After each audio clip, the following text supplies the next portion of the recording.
How to plan a rooftop mission.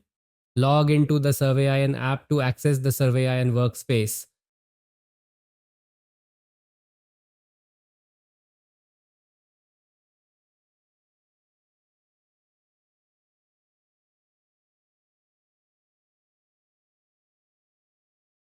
Once the application is launched, thoroughly inspect the condition of your drone, ensuring the following parameters are checked: signal strength, battery percentage, arm check, wind conditions, and so on.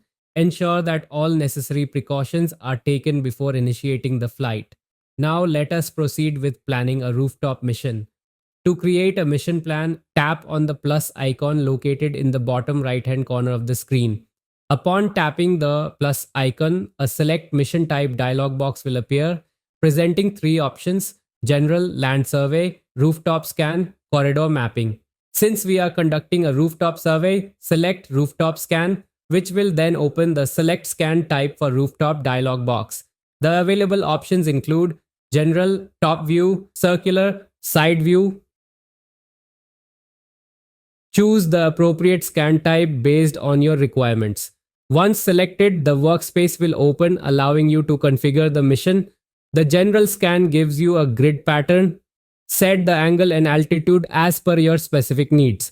Once all parameters are configured, swipe right to initiate the drone flight. The drone moves to the green pointer first and then starts taking the pictures in a grid pattern, and finally return to home when it reaches the red pointer.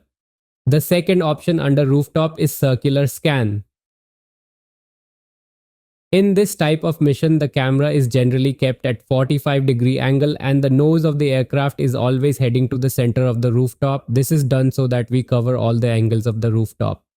There are two types of sliders here. First is the rooftop mapping distance. If you are flying from the rooftop, then you can slide and keep your altitude here. This will calculate the altitude from the rooftop. The default altitude is at 25 meters. Here, the horizontal and vertical distance will be the same. Ground to rooftop distance. If you are flying from the ground, then you can give the altitude with respect to the building. For example, here we have set the rooftop mapping distance to 30 meters and the ground to rooftop distance to 28 meters. Then the aircraft will be flying at 30 meters from the rooftop. The total height of the drone would be 58 meters from the ground. Thank you for watching.